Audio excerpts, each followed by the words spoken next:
بسم اللہ الرحمن الرحیم۔ عزیز طلباء و طالبات، اقبالیات کے اگلے لیکچر کے ساتھ میں آپ کے سامنے حاضر ہوں، اور ہم اس وقت اقبال کے سلسلے میں پڑھ رہے ہیں اسرار خودی کا جو اوریجنل ٹیکسٹ ہے، وہاں سے ہم کوشش یہ کر رہے ہیں کہ ہم سمجھ سکیں کہ اقبال کے مختلف تصورات کیا ہیں اور وہ کس طرح خودی کی تعمیر میں یہ تمام تصورات جو ہیں یہ مومد و معاون ہیں، اور کس طرح سے خودی کی تعمیر کے لیے یہ تصورات سارے جو ہیں یہ انسان کے لیے ضروری ہے۔ اس سلسلے میں کچھ گزارشات یہ ہیں کہ آپ لوگ یہ یاد رکھیے گا کہ اقبال کا تمام فلسفہ آپس میں مربوط ہے، اور جیسے میں نے کہا کہ نامیاتی وحدت ہے اقبال کے افکار میں۔ ایک فلسفہ جو ہے اس کی تکمیل کے لیے اس کا دوسرا تصور جو ہے وہ اس کے ساتھ شامل ہوتا ہے، جس کو ہم کہتے ہیں نا کمپلیمنٹ کرتے ہیں ایک دوسرے کو، تو کمپلیمنٹس ہوتے ہیں اس میں کہ تکمیل اس کی ایک تصور کی تب آتی ہے جب اس میں دوسرے تصورات شامل ہوتے ہیں۔ اب مثال کے طور پر جب ہم خودی کے تصور کی بات کرتے ہیں تو اس کے ساتھ ساتھ تصور عشق بھی شامل ہے، اس کے ساتھ تصور فقر بھی شامل ہے، اس کے ساتھ خودداری بھی شامل ہے، یہ تمام چیزیں اس میں آ جاتی ہیں۔ اب اس میں ایک بڑی بنیادی بات یہ ہے، میں ابھی میرے کسی طالب علم نے کتاب شیئر کی تھی ڈاکٹر وزیر آغا کی اقبال کے نظریات اور تصورات کے حوالے سے، تو میں وہ دیکھ رہا تھا تو ڈاکٹر وزیر آغا نے جس طرح کوشش کی ہے کہ وہ یہ ثابت کر سکیں کہ جیسے تصور عقل و خرد ہے اقبال کا، عشق کے ساتھ متصادم نہیں ہے، وہ یہ کہتے ہیں، بلکہ ایک ہی سفر میں ابتدا تصور عقل و خرد سے ہوتی ہے انسان کی، اور آگے چل کر وہ عشق میں ڈل جاتا ہے۔ انہوں نے کچھ خطبات اقبال کے حوالے سے اس پر کوشش کی ہے روشنی ڈالنے۔ میں سمجھتا ہوں درست ہے کہ بہت بڑے اسکالر ہیں سب لوگ اقبالیات پہ جنہوں نے کام کیا ہوا ہے، اپنے اپنے حساب سے انہوں نے اقبال کو سمجھنے کی کوشش کی ہے، لیکن ایک بنیادی بات یاد رکھیے گا عقل اور عشق کے حوالے سے۔ بنیادی بات میں نے آپ لوگوں کو کلاس میں، شاید یہ بات آپ کے ذہن میں ہو اور آپ نے نوٹ بھی کی ہوئی ہو، کہ میں نے سمجھایا تھا کہ جہاں بینی کے تین نظریے ہیں، ایک نظریہ فلسفیانہ ہے، دوسرا مذہبی ہے، اور تیسرا اساطیری۔ فلسفیانہ نقطہ نظر کی بنیاد جو ہے وہ توجیہ پر ہے، عقل پر ہے، اور مذہبی نقطہ نظر کی بنیاد عقیدے پر ہے، اور اساطیری نقطہ نظر کی بنیاد، اساطیری جہاں بینی کی بنیاد روایت پر ہے۔ اب جب ہم فلسفے کی دنیا کی بات کرتے ہیں تو وہاں عقل کی مدد سے مسائل کو حل کیا جاتا ہے، اور جب ہم مذہب کی دنیا کی بات کرتے ہیں تو وہاں عقیدہ آ جاتا ہے۔ عقل کے مقابلے میں لفظ عقیدہ کو اگر ہم صرف عشق سے تبدیل کر دیں تو یہ وہی دونوں میدان ہیں جو اقبال نے بیان کیے ہیں۔ اب اگر ہم جیسے ڈاکٹر وزیر آغا نے کہا ہے کہ انسان کے سفر میں، زندگی کا جو سفر ہے اس میں عقل اور عشق دونوں شامل ہیں، اور سفر کے مرحلے ہیں، انہوں نے خطبات اقبال کے حوالے سے بات کہی ہے، اور اسے انہوں نے اخذ کرنے کی کوشش کی ہے۔ اقبال نے جو خطبات میں بات کہی ہے ویسے نہیں۔ اب وہ کہتے ہیں کہ یہ عقل اور عشق دونوں مرحلے ہیں، اور دونوں جو ہیں وہ ساتھ ساتھ چل سکتے ہیں۔ ایسا نہیں ہے، ایسا بالکل نہیں۔ سادہ سی بات ہے کہ عقیدہ جو ہے وہ بلائنڈ فیتھ جس کو ہم کہتے ہیں نا، یؤمنون بالغیب، غیب پر ایمان لانا، یہ ضروری ہے زندگی میں، جس چیز پر اقبال زور دیتے ہیں، اور اسی کو وہ عشق کا نام دیتے ہیں۔ اگر عقیدہ ہے تو عقیدے کی بنیاد یقین پر ہے، اقبال کا تصور یقین آ جاتا ہے، اور یقین کس چیز کا؟ خوف اور امید سے آزادی کے لیے اللہ تعالیٰ کی ذات پر یقین، یہاں سے آغاز ہوتا ہے اقبال کی فکر کا۔ اب اگر اس میں ہم عقل و خرد کو شامل کر لیں تو پھر وہ یقین باقی نہیں رہتا۔ چنانچہ عقل و خرد کا یا فلسفے کا عقیدے کے تابع ہونا ضروری ہے، یہ بات یاد رکھیے گا۔ اقبال کی فکر میں فلسفیانہ دنیا، عقل و خرد کی دنیا عقیدے کے تابع ہے۔ اب یہ عقیدے کے تابع ہونے سے کیا مراد ہے کہ مذہبی جہاں بینی میں جب آپ غیب پر ایمان لے آتے ہیں تو پھر اس دنیا کا اپنا فلسفہ ہے، یہ فلسفہ وہ نہیں ہے جو فلسفیانہ جہاں بینی والوں کا ہے، وہ ایک الگ دنیا ہے۔ عقیدے کی دنیا میں غیب پر ایمان لانے کے بعد ایک فلسفے کا آغاز ہوتا ہے، اور اس فلسفے کی اقبال بات کرتے ہیں۔ اقبال اس عقل کی بات کرتے ہیں جو عشق کے تابع ہے، وہ عقل نہیں جو عشق کے مخالف ہے، وہ عقل نہیں جو انسان کو منزل قبول کرنے کا درس دیتی ہے، ٹھیک ہے نا؟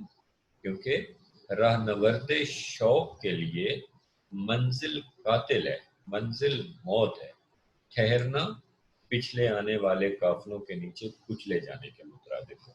چنانچہ اقبال کی فکر میں جب ہم یہ کہتے ہیں نا کہ ذالک الکتاب لا ریب فیہ ھدی للمتقین الذین یؤمنون بالغیب، یعنی ہدایت ہے، یہ کتاب ہے تو سچی، لیکن ہدایت ان لوگوں کے لیے ہے جو غیب پر ایمان رکھتے ہیں۔ تو یہاں قرآن پاک ایک لمحے میں تقسیم کر دیتا ہے لوگوں کو، ان کو جو غیب پر ایمان نہیں رکھتے اور ان کو جو غیب پر ایمان رکھتے ہیں، اور یہ کتاب ان لوگوں کے لیے ہے جو غیب پر ایمان رکھتے ہیں۔ چنانچہ وہ لوگ جو پیچھے رہ گئے، وہ جب تک غیب پر ایمان نہیں رکھتے، جب تک عشق کی دنیا میں داخل نہیں ہوتے، تب تک وہ لوگ جو ہیں وہ اس فلسفے کو، اس عقل کو جو اس غیب کی دنیا میں معجزہ ہے نہیں سمجھ سکتے۔ چنانچہ اقبال کے ہاں جب ہم تصور عقل و عشق کی بات کرتے ہیں تو مذہب کی دنیا میں، عشق کی دنیا میں عقل کا اپنا وجود ہے، لیکن یہ عقل عشق کے تابع ہے، جس کو ہم فراست مومنانہ کہتے ہیں، یا ایک مرد مومن کی فراست جس کو کہا جاتا ہے۔ تو آج کا جو ہمارا یہ اقبال کے تصور خودی کے حوالے سے جو لیکچر ہے، یہ لیکچر جو ہے یہ اصل میں ہم پچھلے گزشتہ لیکچر میں وہاں تک ہم پہنچے تھے کہ اقبال نے جس چیز کو نقطہ نوری کا یا قوت حیات جسے برگسا نے کہا، وہ خودی ہے کہ انسان کے اندر ایک قوت حیات ہے جس کے ہم نے 3 درجے بیان کیے تھے۔ اب یہ قوت حیات جو ہے یہ طاقت پکڑتی ہے عشق سے، عشق سے قوت حیات کو طاقت ملتی ہے۔ اور آج کا جو یہ درس ہے، یہ جو لیکچر ہے، یہ عشق اور عقل کے ان تصورات کے بارے میں ہے جنہیں اقبال نے اس قوت حیات یا خودی کی بنیاد قرار دیا اور کہا ہے کہ خودی اس سے طاقت پکڑتی ہے۔ میں آپ کے سامنے وہ متعلقہ حصہ شیئر کرتا ہوں اور وہاں سے ہم آگے انشاءاللہ تعالیٰ اس کو لے کے چلتے ہیں۔ تو اس میں آپ دیکھیے کہ یہ وہ حصہ ہے جہاں یہ قوت حیات جو ہے اس کو طاقت پکڑنے کی بات ہو رہی ہے، اور یہاں اقبال جو ہے وہ کہہ رہے ہیں کہ در بیان ہی کہ چوں خودی از عشق و محبت محکم می گردد، عشق و محبت سے خودی محکم ہوتی ہے، طاقت پکڑتی ہے، قواعد ظاہرہ و مخفیہ نظام عالم را مسخر می سازد، اور جب عشق و محبت سے خودی محکم ہو جاتی ہے تو پھر وہ نظام عالم کے ظاہری اور مخفی پہلوؤں کو مسخر کر لیتی ہے۔ اب یہ بڑی پتہ کی بات ہے۔ اب یہاں ظاہری پہلو کون سے ہیں اور مخفی پہلو کون سے ہیں؟ دیکھیے، جب اقبال کہتے ہیں نا کہ نگاہ مرد مومن سے بدل جاتی ہیں تقدیریں، تو یہ مخفی پہلو ہے۔ وہ جو خدا کا ولی ہے، وہ جو مرد مومن ہے، وہ نظر ڈالتا ہے اور تقدیر بدل کر رکھ دیتا ہے، یہ مخفی پہلو ہے زندگی کا، ٹھیک ہے؟ اور ظاہری پہلو یہ سلطنتیں ہیں اور یہ حکومتیں اور یہ سب ظاہری پہلو۔ اب جب خودی جو ہے وہ عشق سے طاقت پکڑ لیتی ہے تو پھر خودی میں یہ طاقت آ جاتی ہے کہ وہ دونوں پہلو کائنات کے مخفی بھی اور ظاہری بھی مسخر کر لیتی ہے۔ اب دیکھیے کہ اقبال اس کا تصور پیش کیسے کرتے ہیں۔ میں نے پہلے آپ کو تمہید اس لیے باندھی عقل اور عشق کے حوالے سے کہ اس دنیا میں جو مذہب کی دنیا یا عقیدے یا یقین کی دنیا ہے، اس میں عقل عشق کے تابع ہوگی، اس لیے کہ یہاں آپ اس تصور کو سمجھ سکیں۔ از محبت چوں خودی محکم شود قوتش فرماندہ عالم شود، جب محبت سے یعنی عشق سے خودی محکم ہو جاتی ہے تو اس کی طاقت دنیا کی حکمران ہو جاتی ہے. پیر گردوں کس کا واقع نقش بس گنچہا از شاخ سارے رو شکست. جی تو یہ سارے آپ اس کو پڑھتے جائیں گے، میں جہاں مناسب ہوگا آپ کو تھوڑا تھوڑا ساتھ میں تشریح کرتا جاؤں گا. پنجائے او پنجائے حق می شود ماں از انگشت و شک می شود. یعنی جب رسول پاک صلی اللہ علیہ وسلم نے چاند کی طرف انگلی کی تو اس کے دو ٹکڑے ہو گئے. یہ ایک وہ مخفی قوتوں کی بات کر رہا ہے. در خصومات جہاں گردد افہم تاب فرمان و دارا و جم، کہ دنیا میں جتنے وہ جو چیزیں حکمران تھے سب ان کے تابع ہو گئے.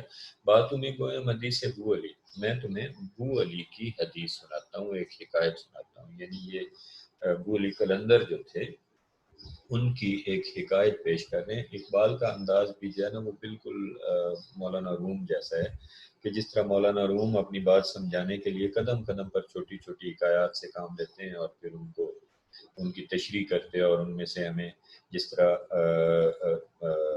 مولانا روم جو ہیں مثنوی میں ان کی تشریح کے ذریعے ان سے ایک ہمارے لیے نتائج اخذ کرتے ہیں. اقبال کا بھی اس ہے. اب وہ کہتے ہیں کہ میں حضرت ابو علی قلندر کی ایک بات تمہیں بتاتا ہوں. در سواد ہند نام اوجلی، ہندوستان کے گرد و نواح میں ان کا نام بہت بڑا ہے. نوا پیرائے گلزارے کوہن گفت باماز گلے رانا سخن خطۂ جنت آتش نیاد از ہوائے دامنش می سوار. کوچک اب دالش سوئے بازار رفت. ان کا ایک شاگرد تھا، بچہ تھا، تو وہ بازار گیا. از شراب ابو علی سرشار رفت، تو وہ ابو علی کے جو تصوف تھا اس کے نشے میں سرشار تھا. جیسے ہوتے ہیں کہ وہ درویش آدمی تھا، دنیا جہان سے ناواقف تھا. عامل یہاں شہر میں امن سوار، تو شہر کا عامل جو تھا، جو شہر کا حکمران تھا، وہ اس کی سواری آ گئی وہاں پہ. ہم رکابے وہ غلام و چوبدار، اور اس کے ساتھ ساتھ اس کے غلام اور پہرے دار تھے، چوبدار تھے اس کے ساتھ ساتھ، اس عامل کے ساتھ ساتھ. پیش روزت بانگ ہے نا ہوش مند بر جلو داران عامل رحم بند، کہ ان کے آگے آگے جو بندہ چل رہا تھا اس نے کہا کہ وہ بے ہوش آدمی، اس کو جو ابو علی قلندر کا شاگرد تھا نا، جو ان کا مرید تھا، اس سے کہا کہ وہ بے ہوش آدمی بر جلو داران عامل رحم بند، یا عامل کے راستے سے ہٹ جا، تجھے نہیں پتا کہ حاکم آ رہا ہے. رفتہ درویش سر افگندہ پیش غوطہ زن افکار غوطہ زن اندر یم افکار پیش. وہ چلتا گیا، وہ سر اٹھا کے اس کو تو سر جھکا کے اس کو تو پتہ ہی نہیں تھا کہ کیا ہو رہا ہے، اور وہ اپنے فکر میں اپنے سمندر میں ڈوبا ہوا تھا افکار کے. چوبدار از جام استکبار مست، اور وہ جو چوبدار تھا جو کہ غرور میں ڈوبا ہوا تھا، بر سر درویش چوب خود شکست. اس نے اپنی لکڑی جو تھی، وہ جو ڈنڈا تھا، وہ درویش کے سر پہ مارا اور وہ ٹوٹ گیا، اتنی زور سے مارا.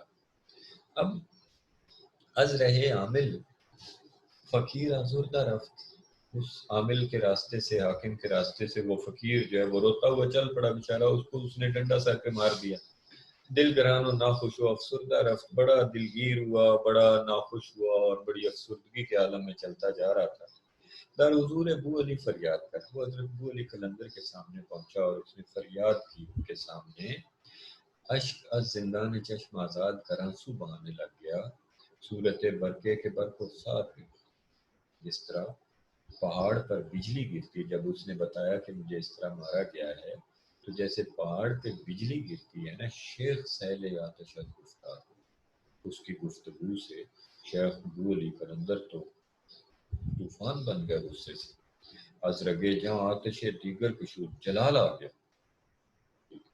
اور با دبیر خیش ارشاد نمود، اپنے دبیر سے، وہ جو منشی تھا، فوراً کہا کہ منشی ادھر آ. خامرہ بر گیر دو فرمان، گیر و فرمان نویس، کہا کہ قلم لاؤ نہ لکھو ذرا فرمان. ابو علی قلندر کو جلال آ گیا، کہا لاؤ قلم اور لکھو فرمان. از فقیر سوئے سلطان نویس، اس فقیر کی طرف سے بادشاہ کے نام لکھو یہ فرمان. بندہ امرا عاملت برسر زدست بر متاع جان خود اخگر زدست، تم نے میرے اس غریب بندے کو سر پہ جو تمہارے عامل نے مارا ہے تو اس نے اپنی جان پر انگارے ڈالے. بازگیری عامل بدگور ہو، پکڑو اس بد اعمال عامل کو، ورنہ بخشم ملک تو با دیگرے، ورنہ میں تیرا ملک کسی اور کو بخش دوں گا. ابو علی قلندر نے وہاں یہ لکھ دیا کہ اس کو نہیں پکڑے گا اے بادشاہ تو اگر، تو میں یہ تیرا ملک کسی اور کے نام لکھ دوں گا۔ نامہ بندہ حق دستگاہ لرزہا انداخ در اندام شاہ۔ جب بندہ حق کا یہ نامہ جو ہے یہ پہنچا اس بادشاہ تک، تو بادشاہ کے تن پر لرزہ طاری ہو گیا۔ پیکرش سرمایہ اعلام گشت، زرد مثل آفتاب شام گشت۔ اس کے غم سے اور خوف سے اس کا جسم بھر گیا اور وہ شام کے سورج کی طرح زرد ہو گیا۔ بحر عامل حلقہ زنجیر جست، فوراً اس عامر کو اس نے زنجیروں میں جکڑ دیا۔ از قلندر افوہیں تقصیر جست، اور جا کر معافی مانگی قلندر سے اس قصور کی۔ اس روے شیریں زبان رنگی بیاں، نغمہ ہائے شر ضمیر الفغان۔ فطرتش روشن مثال ماہتاب، گشت از بحر سفارت انتخاب۔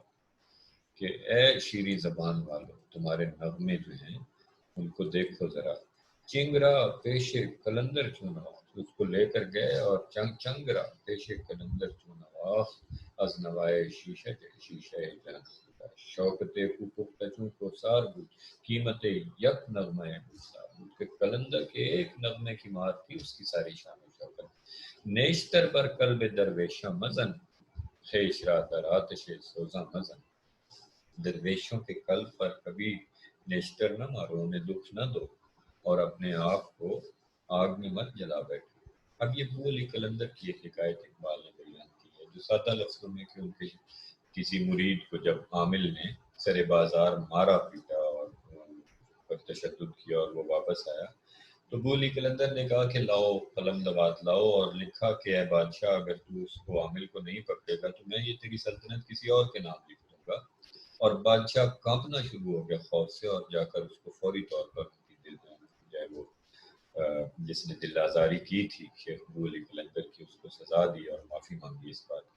اب اقبال یہاں کہنا کیا چاہتے ہیں؟ موضوع کیا تھا؟ اگر آپ شروع میں غور کریں کہ عشق سے خودی محکم ہوتی ہے، کہ جب مرد خدا اپنی ذات پر یقین رکھتا ہے اور عشق اس کی طاقت بنتی ہے تو دنیا اس کے سامنے جھک جاتی ہے۔ پھر دنیا جو ہے اس کے عشق کی طاقت کے سامنے سر جھکا دیتی ہے، اور یہی وہ عشق کی طاقت ہے جو ایک درویش کو اس قابل بنا دیتی ہے کہ اس کے سامنے بادشاہوں کے سر جھک جاتے ہیں۔ یقین پیدا کرے نانا، یقین سے ہاتھ آتی ہے وہ درویشی کے جس کے سامنے جھکتی ہے فغفوری۔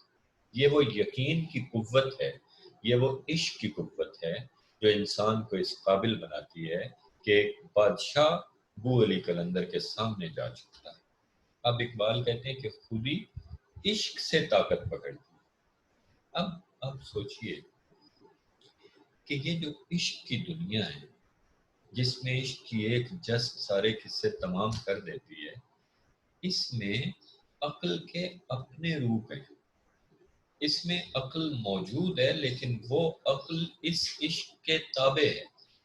وہ عقل انسان کو یہ نہیں سکھاتی کہ وہ مصلحت کوش بن جائے، وہ عقل انسان کو یہ سکھاتی ہے کہ عشق ایک قوت ہے جو انسان کو کہیں سے کہیں پہنچا سکتا ہے۔ چنانچہ انسان کی خودی عشق سے طاقت پکڑتی ہے، اور خودی کے تصور میں عشق کی بہت اہمیت ہے۔ اب ذرا دیکھیے کہ آگے اقبال کیا کہتے ہیں۔ حکایت دری مینی کہ مسئلہ نفی خودی از مخترعات اقوام مغلوبہ بنی نوع انسان است کہ بائیں طریق مخفی اخلاق اقوام غالبہ را ضعیف می سازد۔ یعنی حکایت ہے اس معنی میں کہ نفی خودی مخترعات اقوام مغلوبہ بنی نوع انسان ہے، یعنی مغلوب قوموں کی اختراع ہے نفی خودی۔ وہ قومیں جو مغلوب ہو جاتی ہیں، وہ قومیں جو شکست کھا جاتی ہیں، وہ نفی خودی کا درس دیتی ہیں کہ اس طریقے سے اقوام غالبہ کو ضعیف کر دیں۔ کیا مطلب؟ کہ جب مسلمان ایک قوم پر غلبہ پا لیتے ہیں، اس کو اپنا محکوم بنا لیتے ہیں، تو وہ قوم مسلمانوں کو یہ درس دینا شروع کر دیتی ہے کہ خودی تو بہت بری چیز ہے، خودی تو ایسی چیز نہیں ہے کہ جس کو دیکھیں نا. اگر ہم مطلب امت مسلمہ کے زوال کے اسباب پر بحث کرتے رہتے ہیں، بڑی بڑی کتابیں لکھی گئی، بڑا بڑا کچھ ہوا. ڈاکٹر تنویر احمد کی کتاب ہے قوموں کے عروج و زوال کا مطالعہ، جو ادھر سے مجلس سے چھپی ہوئی ہے. انہوں نے یہ کہا کہ سائنس سے ہم نے دوری اختیار کر لی، اپنی اپنی توجیہات دیتے رہتے ہیں. لیکن اصل بات کیا؟ اصل بات یہ ہے کہ خالد بن ولید رضی اللہ تعالیٰ عنہ کی تلوار کو یہاں آ کر اگر موجودہ دور میں مصلحت کے خلافوں میں لپیٹ دیا جائے اور نفی خودی کے درس دے دیے جائیں، انسانوں کو، مسلمانوں کو جہاد سے ہٹا کر مصلحت کوش بنا دیا جائے گا، تو پھر کون سا غلبہ باقی رہ جائے گا؟ چنانچہ یہ اقوام مغلوبہ کی اختراع ہے کہ خودی کی نفی کرو. چنانچہ اقبال نے یہاں پہ ایک حکایت بیان کی ہے، ذرا اس کو غور سے سنیں کہ خودی کی نفی کیوں کرنے کو کہا جاتا ہے، اور اس کو دیکھیں. آشنی دستی کے در عہد قدیم، سنتے ہیں کہ پرانے زمانے میں ہم یہ کہانی سنتے رہتے ہیں، گوشت خندہ در الفزار مقیم کے ایک چراگاہ تھی جس میں بہت سی بھیڑیں رہا کرتی تھی.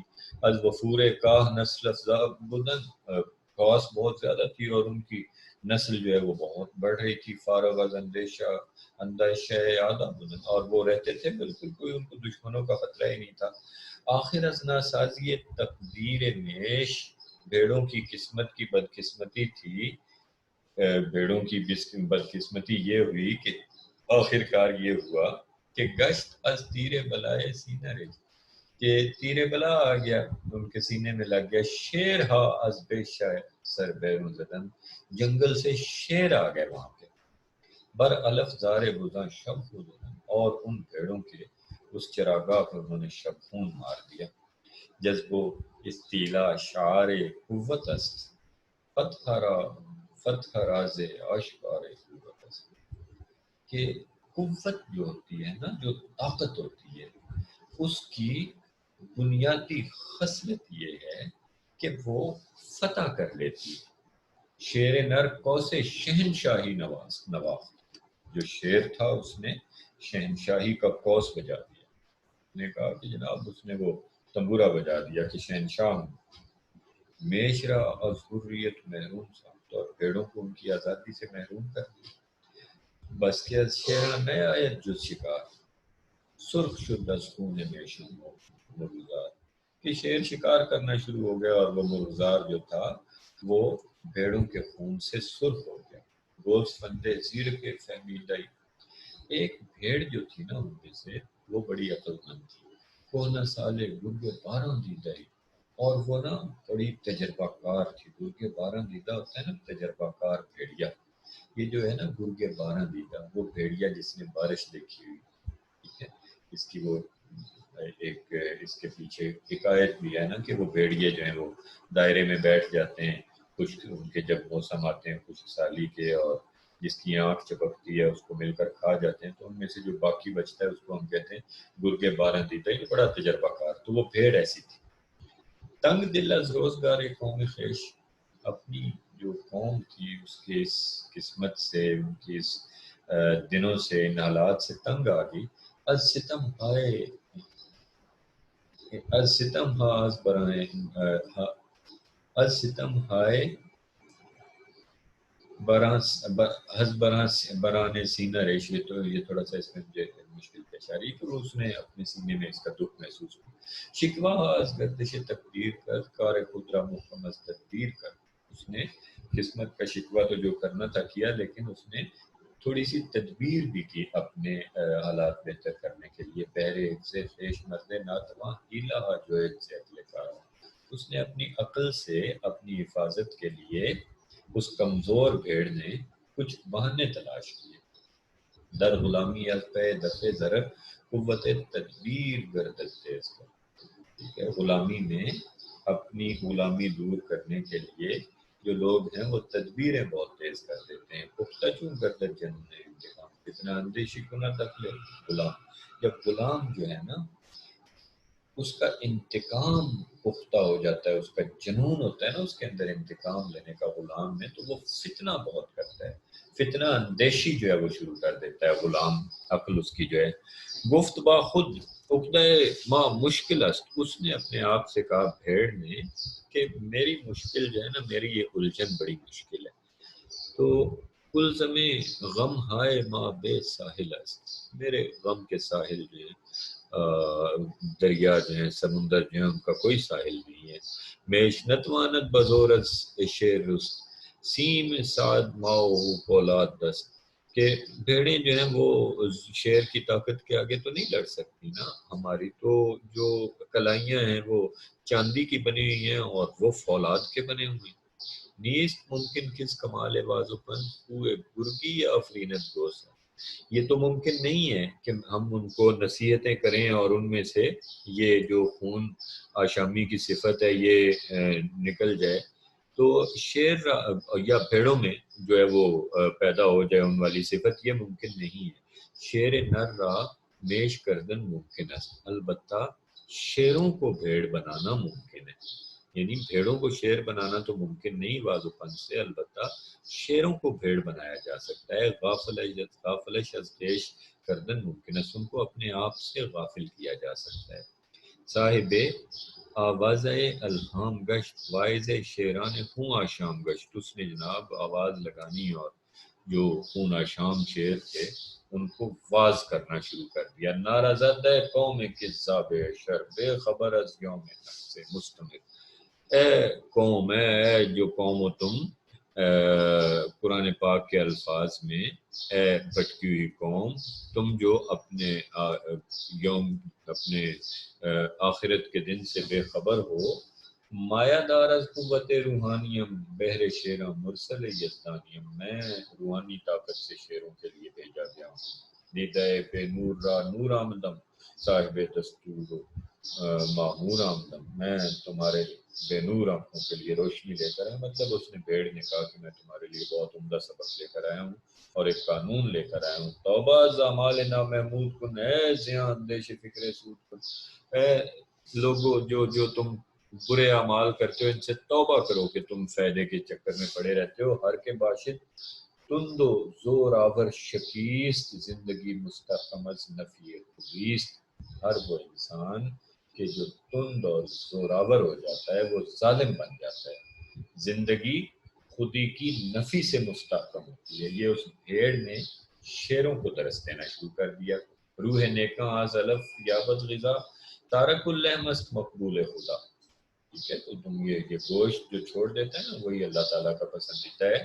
تو یہ جو تم اس کو بنا دیا ہوا ہے نا چراگاہ کو، تو اس کو ایسا نہ کرو. تو تیزی دنداں ترا رسوا کنر، تمہارے دانتوں کی تیزی نے تمہیں رسوا کر کے رکھ دی ہے. دیدہ ادراک را آما کنر، اور تمہارے دیدہ ادراک کو اندھا کر دیا ہے. ٹھیک ہے، یعنی تمہاری عقل اندھی ہو گئی ہے تمہارے دانتوں کی تیزی کی وجہ سے. جنت از بہر ضعیفاں است و بس، قوت از اسباب خسراں است و بس. اب دیکھیے کہ جنت جو ہے وہ صرف ضعیفوں کے لیے، وہ امن پسندوں کے لیے ہے. ٹھیک ہے، جستجو عظمت و سطوت شر است، عظمت اور سطوت کی جستجو شر ہے. تنگ دستی از امارت خوشتر است، اور امیری میں بھی غریب رہنا بہت اچھا ہوتا ہے. برکے سوزاں در کمین دانا نیست، دانا گر خرمن شود فرزانہ نیست. یعنی تم مطلب ایک جیسے دانا گر خرمن شود فرزانہ نیست، کہ دانا جو ہوتا ہے وہ اگر خرمن بن جائے تو پھر وہ عقل مند نہیں ہوتا. ذرہ شو صحرا مش ہو گر عاقلی، تم صحرا مت بنو اگر عقل مند ہو، صرف ایک ذرے بنو. تاز نور آفتاب برخوری، اب تاز نور آفتاب برخوری، تاکہ تم اپنے اوپر آفتاب کی روشنی لے سکو. اے کمی نازی بذب گوسفند، اے لوگوں کے جو بھیڑوں کو مار کر تم ناز کرتے ہو. ذبح کن خود را کے باشی ارجمند، اپنے آپ کو ذبح کرو کہ خوش قسمت بن جاؤ. زندگی را می کند ناپائیدار جبر و قہر و انتقام و اقتدار، یہ جبر و قہر اور انتقام اور اقتدار سے زندگی جو ہے یہ ناپائیدار ہو جاتی ہے. سبزہ پاملستو رویت بار بار، سبزہ جو ہے وہ پامال ہوتا ہے اور بار بار اٹھتا ہے. خواب مرگز دیدہ شوید بار بار، اور اس کی آنکھوں میں موت کا جو جو خواب ہے وہ بار بار نظر آتا ہے. غافل از خود شو اگر فرزانہ ہی، اگر عقل مند ہو تو اپنے آپ سے غافل ہو جاؤ. غرض خود غافل نہیں دیوانہ ہی، اگر اپنے آپ سے تم غافل نہیں ہو تو تم دیوانے ہو. چشمے بندو گوش بندو لب ببند، اپنی آنکھیں اور اپنی یہ سب بند مت کرو. تار اسد فکرے تو پر چرخے بلند، تاکہ تمہاری فکر جو ہے وہ آسمان تک پہنچ سکے. این الف زارے جہاں ہیچ است ہیچ، یہ دنیا کی چراگاہ جو ہے اس کی کوئی حیثیت نہیں ہے. تو بری مہوں میں نادان مپیچ، تو اس میں اے نادان کیوں پھنس جاتا ہے، کیوں اس میں الجھتا ہے. خیل شیر از سخت کوشی خستہ بود، دل بذوق کے تن پرستی خستہ بود. ٹھیک ہے، وہ شیر جو تھے وہ سخت کوشی سے تھکے ہوئے تھے. ٹھیک ہے، وہ تن پرستی جو ہے اس میں بندھے ہوئے تھے. ہم نشی پند خواب آور پسند، ان کو یہ خواب آور نصیحت بڑی پسند آئی. خرد از خامی فسون گوز فند، اور پھر اپنی خامی کی وجہ سے وہ گوز فند کے جادو میں آگے بیٹھ کے آنکھ کر دے گوز فنداں را شکار، اور وہ جو گوز فندوں کا شکار بھیڑوں کا کیا کرتے تھے. کرد دین گوز فندی اختیار، انہوں نے بھیڑوں کا دین اختیار کر لیا. لیجیے، باپ پلنگاں سازگار آمد علف، اب وہ جو چراگاہ تھی وہ تو ان کو شیروں کو راس آگی گشت. آخر گوہر شیر خزر، اور ان میں سے ان کا گوہر جو ان کا تھا اصل میں چلا گیا. از علف ہاں تیزی دنداں نہ مان، ان کے دانتوں میں وہ تیزی نہ رہی. ہیبت چشم شرار افشان، ان کی آنکھوں میں وہ چمک نہ رہی. دل بتدریج از میان سینہ رفت، دل نکل گئے سینوں سے آہستہ آہستہ. جوہر آئینہ از آئینہ رفت، اور آئینے کا جو جوہر تھا وہ آئینے سے نکل گیا. آن جنون کوشش کامل نہ ماں تقاضائے عمل در دل نہ مان، نہ ان کے دل میں عمل کا تقاضا رہا نہ کوشش کا جنون رہا. اقتدار و عزم و استقلال رفت، اعتبار و عزت و اقبال رفت. پنجہ ہائے آہنی بے زور شد، ان کے لوہے کے پنجے بے زور ہو گئے. مردہ شد دل ہاؤ تنہا گور شد، دل مردہ ہو گیا اور اکیلے ہو گئے. زور تن کا ہی تو خوف جاں فضول، خوف جاں سرمایہ ہمت رب. خوف طاری ہو گیا، زور جاں ختم ہو گیا. صد مرض پیدا شدت بے ہمتی، کوتاہ دستی بے دلی دو فطرتی. شیر بیدار از فسون میش خفت، انحطاط خویش را تہذیب گفت. اور وہ جو شیر تھے، جاگتے ہوئے شیر تھے، وہ اس بھیڑ کے جادو سے سو گئے اور اپنے انحطاط کو انہوں نے کہا کہ ہم تو تہذیب یافتہ ہو گئے. یہ روحانی اور جسمانی تنزل تھا. اب آپ دیکھیے کہ یہ جو حکایت ہے، یہ حکایت آپ غور سے اس کو پھر سے اس پر غور کریں کہ اقبال نے بیسیکلی کہا کیا ہے. یہ کتنی زبردست حکایت ہے کہ اقبال یہ کہتے ہیں کہ خودی بنیاد ہے، نور حیات ہے. انسان کے اندر جو زندہ رہنے کا جذبہ ہے وہ خود ہی سے پیدا ہوتا ہے. آگے بڑھنے کا میں نے 3 درجے نور حیات کے یا زندگی کے ایک جو جوش حیات ہے اس کے بیان کیے. وہ تینوں درجوں پر اگر آپ غور کریں تو انسان ان میں طاقت سے، قوت سے نمو پاتا ہے. ٹھیک ہے، وہ نبوت ہے مسلمان کے لیے برگ حشیش، جس نبوت میں نہ ہو طاقت و حشمت کا ہے. اور پھر اقبال نے وہ جو کہا تھا کہ ہزار چشمہ تیرے سنگ راہ سے، خودی میں ڈوب کے ضرب کلیم پیدا کر. ٹھیک ہے، آسانہ ہو تو کلیمی ہے کار بے بنیاد، رشی کے فاقوں سے ٹوٹا نہ برہمن کا دل سے. آسانہ ہو تو کلیمی ہے کار. قوت کی بات کرتے ہیں اقبال، خودی اور عشق طاقت دیتے ہیں، اور وہ طاقت جو شعر میں ہے. اور جب قومیں مغلوب ہو جاتی ہیں، جب قومیں غلام ہو جاتی ہیں تو وہ رہبانیت کا درس دینا شروع ہو جاتی ہے. جس طرح عیسائی قوم جب مغلوب ہوئی مسلمانوں کے سامنے تو انہوں نے مسلمانوں کو رہبانیت اور خانقاہ کی طرف مائل کیا. اور جب ہندوستان میں ہندو مسلمان قوم کے سامنے مغلوب ہوئے تو انہوں نے بت پرستی اور اس میلوں ٹھیلوں اور عرسوں کی طرف مسلمان قوم کو مائل کر دیا. اور وہ قوم جو تلوار کی تھنی تھی، وہ قوم جو قوت سے نمو پاتی تھی، وہ قوم جس کی خودی بیدار تھی، وہ قوم جو ہے وہ اس ڈوب گئی ساجی. ٹھیک ہے، یہ مصرع لکھ دیا کس شوق نے میرا مست، یہ ناداں گر گئے سجدوں میں جب وقت کریں. الفاظ و معانی میں تفاوت نہیں رہی، ملا کی اذاں اور مجاہد کی اذاں اور. پرواز ہے دونوں کی اسی ایک، کرکس کا جہاں اور شاہی کا جہاں۔ کیا فرق ہوتا ہے کرکس اور شاہین میں؟ گدھ اور شاہین میں شکار مردہ سزاوار شاہباز نہیں، مردہ نہیں کھاتا، حرام نہیں کھاتا۔ راجا گدھ ناول کبھی پڑھا ہے آپ نے بانو قدسیہ کا؟ اس میں کیا ہے کہ رزق حرام انسان کی فطرت بدل کر رکھ دیتا ہے۔ گدھ کیوں پاگل ہو جاتا تھا؟ گدھ کیوں شاخوں سے راتوں کو گر پڑتا تھا اور صحراؤں میں بھاگتا تھا؟ کہ رزق حرام نے اس کی سرشت بدل کر رکھ دی، اس کی سرشت میں پاگل پن پیدا کر دیا تھا رزق حرام۔ تو گدھ اور شاہین کا فرق جو ہے وہ ملا اور مجاہد کا فرق ہے۔ ملا مانگتا ہے، ملا دست سوال دراز کرتا ہے اور اس کی خودی کچلی جاتی ہے، مجروح ہو جاتی ہے، اور وہ پھر جب خود کو غلام دیکھتا ہے تو وہ یہ درس دینا شروع کر دیتا ہے کہ طاقت اور قوت جو ہے یہ صحیح راستہ نہیں ہے، یہ سر جھکانا اور اس میں رہنا صحیح راستہ۔ تو اب اقبال کا پیام پڑھیں، اقبال کے اسرار خودی پڑھیں، ادھر ادھر سے نہ پڑھیں، ملاؤں کی لکھی ہوئی تشریحیں مت پڑھیں جو اقبال کی انہوں نے، وہ پڑھیں جو اقبال نے کہا۔ میں نے ابھی آپ کے سامنے یہ ان کا ٹیکسٹ پیش کیا ہے۔ کیا کہہ رہے ہیں اقبال کہ جب تک تمہارے اندر طاقت و حشمت نہیں، جب تک تمہارے اندر شیروں کی طرح وہ طاقتور پنجے اور آنکھوں میں وہ قوت حیات نہیں ہے اور فتح کا جذبہ اور جنون نہیں ہے، تب تک تم ایک قوم کی حیثیت سے کبھی بھی باعزت نہیں ہو سکو گے، کبھی سر نہیں اٹھا سکو گے۔ اور اس کا آخری شعر اگر آپ دیکھیں نا، بہت عمدہ شعر جو اقبال نے جس پر یہ حکایت اینڈ کی ہے، بہت خوبصورت ہے۔ اور یہ آپ اس پر غور کریں کہ شعر بیدار از فسون میش خفت، جاگتے ہوئے شعر ان بھیڑوں کے جادو سے سو گئے۔ اور پھر کیا ہوا؟ انحطاط خویش را تہذیب گفت، اور اپنے انحطاط کو انہوں نے کہا کہ ہم تو بڑے تہذیب یافتہ ہو گئے ہیں۔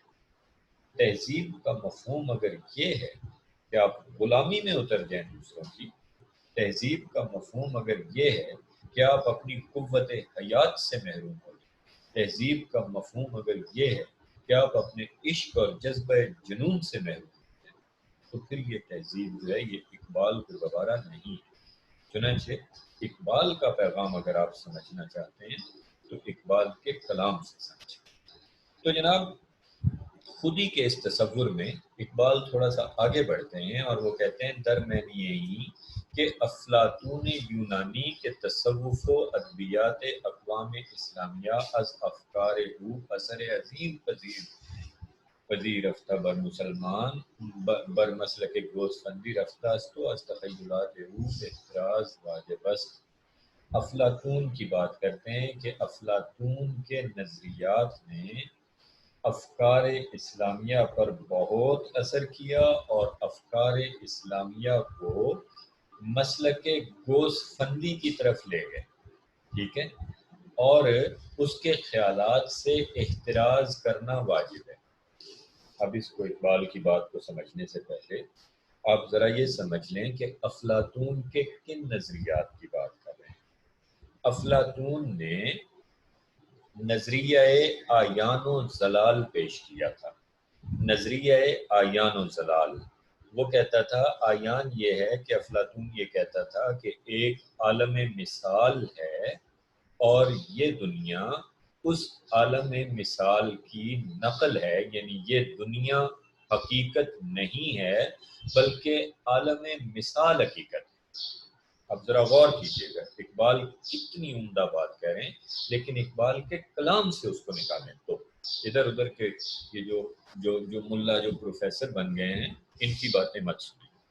اب اقبال کیا کہہ رہے ہیں؟ وہ کہہ رہے ہیں کہ افلاطون نے جو نظریہ پیش کیا وہ کیا تھا۔ افلاطون کا نظریہ کیا ہے کہ ایک عالم مثال ہے اور یہ دنیا اس عالم مثال کی نقل ہے۔ اب وہ عالم مثال کیا ہے؟ ایک خیالی دنیا جو اس دنیا سے دور ہے اسے آیان کہا جاتا ہے، اور ضلال یعنی سائے، ان آیان کے سائے یہ دنیا ہے۔ افلاطون کا وہ مشہور بات ہے کہ میں اگر کسی کو یہ سمجھانا چاہوں کہ وہ دنیا کیا ہے، تو اس نے غار کی تمثال پیش کی ہے کہ غار میں لوگ ایسے بندھے ہوئے ہیں کہ وہ پیچھے مڑ کے نہیں دیکھ سکتے، اور ان کی پشت کی طرف سے غار کے دانے سے کچھ روشنی آتی ہے اور سامنے دیوار پر سائے بنتے ہیں، اور وہ لوگ جو ہیں وہ ان سایوں کو حقیقت سمجھتے ہیں۔ افلاطون یہ کہتے ہیں نا، تو وہ کہتا ہے اگر ان میں سے ایک بندہ غار کے باہر چلا جائے اور آ کر تو وہ سمجھانے کی کوشش کرے دوسروں کو کہ یہ سائے جو ہیں یہ حقیقت نہیں ہے، بلکہ غار کے باہر ایک دنیا ہے جو حقیقت ہے، اور اس دنیا کے یہ سائے ہیں ان درختوں کے جو تم دیکھ رہے ہو یہاں دیوار پر، تو جتنی مشکل اسے پیش آئے گی یہ بات سمجھانے میں، ویسی ہی مشکل مجھے پیش آتی ہے۔ تو افلاطون کی اس بحث میں، آیان و زلال کی بحث میں، ارسطو کا بھی بہت آگے اس کی بحثیں چلتی ہیں، سارا کچھ ہے، لیکن یہاں میں تھوڑا سا آپ لوگوں کو یہ سمجھانا چاہ رہا ہوں کہ اقبال کیا کہتے ہیں۔ یہ جو اسلام کے افکار پہ افلاطون کے نظریات کا بہت اثر ہوا ہے، یہ اثر کیا ہے اور مسلک گوزفندی کیسے اختیار کر لیا؟ اثر یہ ہے کہ جنت اور دوزخ کا وہ تصور جو اس وقت مسلمانوں میں رائج ہے، وہ افلاطونی نظریات سے متاثر ہو کر اخذ کیا گیا کہ جنت اور دوزخ گویا اس دنیا سے الگ کوئی جگہ ہے، گویا جنت اور دوزخ اس دنیا سے جدا کوئی جگہ ہے۔ یہ تصور افلاطون کے نظریات سے اخذ کیا گیا تصور ہے۔ اقبال کہتے ہیں کہ یہ تصور غلط ہے، اس سے احتراز کرو، اس لیے کہ عمل سے زندگی بنتی ہے جنت بھی جہنم بھی، یہ خاکی اپنی فطرت میں نہ نوری ہے نہ ناری۔ ٹھیک ہے نا، یہ گھڑی محشر کی ہے، تو عرصۂ محشر میں ہے، پیش کر غافل عمل کوئی اگر دفتر میں۔ یہی دنیا جنت ہے، جنت تیری پنہاں ہے تیرے خون جگر میں۔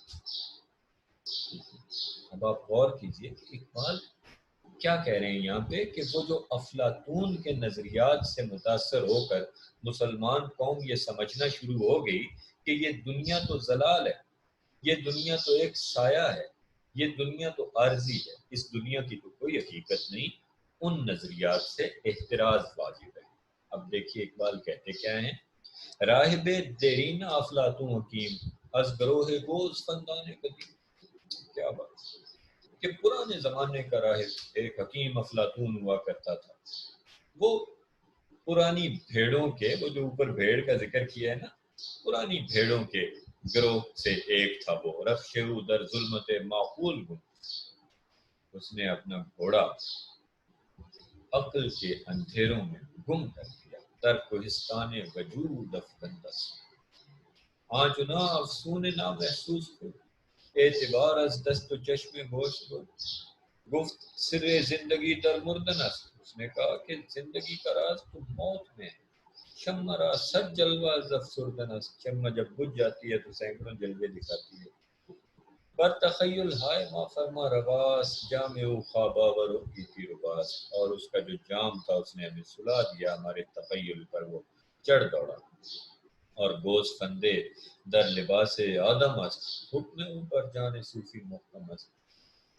عقل خود را برسرے گرد و رساند، عالم اسباب را افسانہ خواند، اس نے اس دنیا کو افسانہ کہہ دیا اور کہا کہ جو ہے وہ آسمانوں پہ کوئی دنیا ہے جو اصل میں حقیقی ہے، کاریو تحلیل اجزائے حیات، قطع شاخ سرو رانہ حیات، اس کے اس کام نے زندگی کے اجزاء کو تحلیل کر دیا اور زندگی کے سرو کی شاخیں کاٹ ڈالی، یعنی حقیقی زندگی سے دور کر دیا۔ فکر افلاطون زیاں راسود گفت، افلاطون کی فکر نے نقصان کو فائدہ قرار دے دیا، حکمت او بود را نابود گفت، اور اس کی حکمت نے جو حقیقت ہے اس کو غیر حقیقت قرار دے دیا، یعنی یہ دنیا حقیقت، ٹھیک ہے نا، کیا ہے تو نے متاع غرور کا سودا، فریب سود و زیاں لا الہ الا، کبھی غور کیا اس شعر، یہ متاع غرور کیا تھی؟ یہ وہ کیا چیز تھی کہ جو ہمارے پاس تھی، جس پر ہم غرور کرتے تھے، وہ ہماری طاقت تھی، ہماری قوت تھی، ہمارا جذبہ اور جنون تھا، اور اس کا سودا کر کے تو ہم نے یہ فائدے لینے کی بات، فکر افلاطون زیاں را سود گفت، حکمت او بود را نابود گفت، فطرتش خوابیدہ و خواب آفرید، چشم ہوش او سراب آفرید. سراب تخلیق کیے لوگوں کو دکھا دیے، بس کہ از ذوق عمل محروم بود، جان او وارفتہ معدوم، ذوق عمل سے محروم کر دیا اور جان تھی اس کو معدوم کر کے منکر ہنگامہ موجود گشت. یہ بڑا اہم شعر ہے، اس کی نیچے تشریح بھی دی ہوئی ہے. خالق اعیان نامشہور گشت، اس شعر میں یہ خود اقبال نے لکھا ہوا افلاطون کے مشہور مسئلہ اعیان کی طرف اشارہ ہے، جس پر ارسطو نے نہایت عمدہ تنقید کی. افسوس ہے کہ اس مسئلہ کی توضیح اس جگہ ناممکن ہے. فارابی نے الجمع بین الرائے میں ارسطو اور افلاطون کو خیال ثابت کرنے کی کوشش کی ہے، جو میرے نزدیک ناکام رہی ہے. ملا حدی سبزواری نے جو حال کے ایرانی حکماء میں سے اپنی کتاب اسرار الحکم میں زیادہ تر افلاطون کا تبع کیا. عربی اور فارسی جاننے والے ناظرین ان کتب کی طرف توجہ کریں. انگریزی دانوں کو فلسفہ مولم کی کسی انگریزی تاریخ سے مسائل کی حقیقت مختصر طور پر معلوم ہو جائے گی. افلاطون اور ارسطو کی بحث میں افلاطون نے یہ کہا تھا کہ یہ دنیا جو ہے یہ عالم مثال کی نقل ہے. یعنی ایک شاعر کے بارے میں جب اس نے بات کی تھی تو اس نے کہا تھا کہ شاعر نقل کی نقل کرتا ہے اور حقیقت سے 3 درجے دور ہو جاتا ہے. اس کے مقابلے میں ارسطو نے کہا تھا کہ نہیں، یہ دنیا حقیقت ہے اور یہاں سے عالم مثال کی طرف تم سفر شروع کرو تو شاعر جو ہے وہ حقیقت کے قریب تر ہو جاتا ہے. یہ بحث آپ کو یہ تنقید کے سارے لیکچر میں مل جائے گی افلاطون اور ارسطو. جی اس لیول پہ ایم فل لیول پہ یہ کوئی نئی بات نہیں ہے. تو خالق آیان نام مشہور گفت، زندہ جان را عالم ان کا خوش است، مردہ دل را عالم آیاں خوش است. زندہ لوگوں کے لیے یاد رکھیے، زندہ لوگوں کے لیے اقبال ہے، زندہ جانوں کے لیے یہ دنیا اچھی ہے، اور مردہ دلوں کے لیے وہ عالم اچھا ہے جو اس نے کہا تھا. آہوش بے بہراز لطف حرام، لذت رفتار پر کب کا شرام، شب نمش از طاقت رم بے نصیب طائر شراسینہ از نمے. اقبال پھر اب شاعر ہے نا تو اس کی تشریح میں یہ سارا کی زندگی میں اسے کیا ہوا. ذوق رویتن نہ دارد داناش، از طبیعتن بے خبر پرواناش. یعنی اس کی وجہ سے یہ دنیا کا جو نظام تھا اس کو اس نے ان کی فطرت سے دور کر دیا. راہ بے ما چارہ از غیر از رم نہ داشت، طاقت ہو پائے عالم نہ داشت. اس کو پتہ ہی نہیں تھا کہ اس دنیا کی کیا حقیقت ہے، اس کی کیا طاقت ہے. دل بسوز شعلہ افسردہ بس، نقشیاں دنیا افسون کردہ بس. اس کی باتوں نے دنیا کو افسین میں نشے میں ڈبا دیا. نشے من سوئے گردوں پر کشرود، باز سوئے آشیاں نامت در خم گردوں خیال او گم است. من نہ دانم دردیا کشت خم است، قوم ہا از سکر او مسموم گشت. اس کے نشے سے قومیں جو ہیں ان کو زہر کھلا دیا گیا. خفت و ذوق عمل محروم گشت، اور اس نے سلا کے رکھ دیا قوموں کو اور عمل کے ذوق سے محروم کر دیا. اب یہاں دیکھیے کہ اقبال خودی کا کیا تصور پیش کر رہے ہیں. خودی کیا ہے کہ ایک انسان جب ذوق عمل سے محروم ہو جاتا ہے، ایک انسان جب اس دنیا کو حقیقت سمجھنا چھوڑ کر آخرت اور اس طرف زیادہ متوجہ ہو کے دنیا کے حقائق کو بھول جاتا ہے، اور افلاطون کے نظریہ آیان سے اخذ کیا ہوا ایک جو ایسا تصور مسلمانوں میں رائج کر دیا گیا ہے کہ جیسے یہ دنیا حقیقت نہ ہو، جیسے آخرت اس دنیا سے کوئی الگ چیز ہو، جیسے انسان کا عمل جو ہے وہ اس کے ساتھ نہ جاتا ہو، اس طرح دور کر دیا گیا. اب اقبال کیا کہنا کیا چاہتے ہیں کہ یہ دنیا ہے جہاں پہ تم جو کچھ ہو، یہ دنیا ہے جہاں تمہارے اعمال تمہارے ساتھ ہیں، اور اس دنیا سے تم سب کچھ لے کر ساتھ جاؤ گے. ایسا نہیں ہے کہ کوئی اور دنیا ہے جہاں تم جا کر جاؤ گے، وہ اسی دنیا، وہ یہیں پر ہے. روز حساب بھی یہیں ہے، عمل بھی یہیں ہے، سب کچھ یہیں ہے. پیش کر غافل عمل کوئی اگر دفتر میں، یہیں سب کچھ ہوگا جو تمہارے ساتھ ہے. ٹھیک ہے، زندگی کا جو اقبال تصور دیتے ہیں. آپ غور کیجئے اقبال وہ صداقت کے لیے جس دل میں مرنے کی طرف پہلے اپنے پیکر خاکی میں جان پیدا کرو، اس دنیا میں اپنا مقام بناؤ. اگر تم دنیا میں کوئی مقام نہیں رکھتے اور کچھ کرنے کے قابل نہیں ہو تو پھر بھول جاؤ کہ تم آخرت میں کچھ حاصل کر سکتے.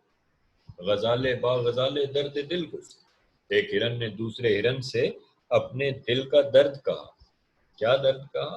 عظیم پس در حرم گیرم کے نام، میں اس جگہ پہ اس جنگل میں ہر وقت ڈرتا رہتا ہوں.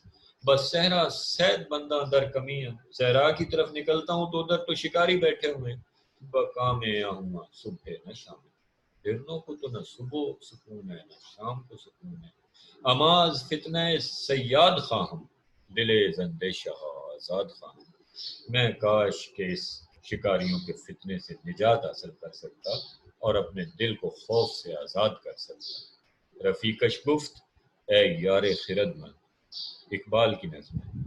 اس کے دوست نے کہا کہ اے عقل مند دوست، اگر خواہی حیات اندر خطر سی، اگر تو زندگی چاہتا ہے نا تو خطروں میں رہ کر جی. دمادم خیشتن را برفساں زن، اپنے آپ کو وہ جو لوہا کوٹنے کا ہوتا ہے نا تھوڑا اس پہ مار بار بار. زدیغ پاک گوہر تیز درزی، اور اچھے لوہے کی تلوار کی طرح تیز ہو جا. خطر تاب و تمہارا امتحان است، خطرے تیری طاقت اور توانائی کا امتحان ہے. عیار ممکنات جسم و جان است، اور تیرے اندر تیرے جسم و جان میں جتنے امکانات ہیں ان کی کسوٹی یہ خطرے ہیں جن پر تو اپنے آپ کو پرکھے گا. اقبال تو اس دنیا سے ٹکرانے کا پیغام دیتے ہیں، اقبال تو قوت و حشمت کا پیغام دیتے ہیں. اقبال تو کہتے ہیں کہ یہ بھیڑوں کا دین ہے کہ اپنے آپ کو عاجزی میں اور اس میں گم کر لینا. اصل تو شیروں کا دین تو قوت ہے، طاقت ہے، حکومت ہے. چنانچہ جب آپ اقبال کے تصور خودی کو پڑھتے ہیں تو یاد رکھیے گا کہ عشق اقبال کے ہاں ایک قوت کا نام ہے، یقین ایک قوت کا نام ہے جو خودی کو محکم کرتا ہے، اور پھر وہ خودی جو ہے وہ فاتح عالم بناتی ہے. وہ خودی انسان کو دنیا سے محروم نہیں کرتی بلکہ اس دنیا کا حاکم بناتی ہے. اور نفی خودی کے تصورات، وہ جو خانقاہی تصورات، شکایت ہے مجھے یارب خداوندان مکتب سے، سبق شاہی بچوں کو دے رہے ہیں خاک بازی. وہ فریب خوردہ شاہی کہ پلا ہو کرگسوں میں، اسے کیا خبر کہ کیا ہے رہو رسم شاہ بازی. بات یہ ہے عزیز طلبہ و طالبات کہ جب آپ اقبال کو پڑھتے ہیں تو پھر اقبال کو پڑھیں. اقبال کے بارے میں جن لوگوں کو نے لکھا ہوا ہے انہیں بعد میں پڑھیں. پہلے اقبال کو پڑھیں اور سمجھیں کہ وہ کہہ کیا رہے ہیں، وہ آپ سے چاہتے کیا ہیں. اقبال کے ہاں عقل کے تصورات موجود ہیں، عقل کی نفی نہیں کرتے اقبال. خطبات اقبال نے یہ نہیں کہا کہ وہ عقل جو دنیاوی عقل ہے، وہ عقل جو یہ دنیا کے اسباب کے پیچھے پڑی رہنے والی عقل ہے، اس کا نہیں. اقبال نے یہ کہا کہ عشق کو ایک قوت بناؤ، یقین کو قوت بناؤ، ایمان کو قوت بناؤ، اور پھر اس ایمان کے تحت جو عقل ہے اسے استعمال کرو. یعنی اس دنیا میں اپنی قوت ایمانی سے فتح حاصل کرو، محکوم مت کرو، بھیڑوں کا دین نہ اختیار. تو آج کے لیکچر میں آپ لوگوں کو انشاءاللہ تعالیٰ یہ چیزیں بتائی گئی ہیں. اس کے بعد آئندہ جو آپ کا لیکچر ہوگا اس میں جو حقیقت شعر و اصلاح ادبیات اسلامیہ ہے اس میں، لیکن میں آگے سے چلوں گا تھوڑا سا. اور اقبال کے جو آگے تصور ہے خودی کی تعمیر کا، اس میں جو انہوں نے مراحل بیان کیے ہوئے ہیں، اور پھر کس طرح انہوں نے جو ہے وہ تربیت خودی کے 3 مراحل بیان کیے ہیں، اس کا انشاءاللہ تعالیٰ آپ کو آئندہ لیکچر میں اس کے بارے میں بتایا جائے گا. یہ اقبال کی کتاب جو اسرار و رموز ہے، اس کو اگر تسلی سے پڑھا جائے تو پورا اقبال اس کے اندر آ جاتا ہے. میں نہیں سمجھتا کہ اقبال کو اس طرح سے پڑھنا چاہیے کہ ان کے مختلف جو جیسے ان کے خطوط ہیں یا ان کے خطبات ہیں یا ان کا اردو کلام ہے یا فارسی، اس کو الگ الگ نہیں کرنا چاہیے. یہ تمام کا تمام آپ نے دیکھا کہ جو اس میں ہم پڑھ رہے ہیں تمام اقبال کا کلام اس کی تائید کرتا ہے، ٹھیک ہے نا. اور جب ایک کوئی تشریح طلب بات کہیں بھی ہو تو ہمیشہ اسی شاعر کے کلام سے اس کی تائید کی جائے تو وہ بہت عمدہ تائید ہوتی ہے. تو انشاءاللہ تعالیٰ اگلے لیکچر میں آپ کے سامنے پھر حاضر ہوں گے. تب تک کے لیے مجھے اجازت دیں، اور یہ جو لیکچرز ہیں ان کو غور سے سنیں، ان کو سمجھیں، اور براہ راست اقبال کو پڑھنے کی کوشش کریں. انشاءاللہ اگلے لیکچر میں پھر ملاقات ہوگی، تب تک کے لیے خدا حافظ۔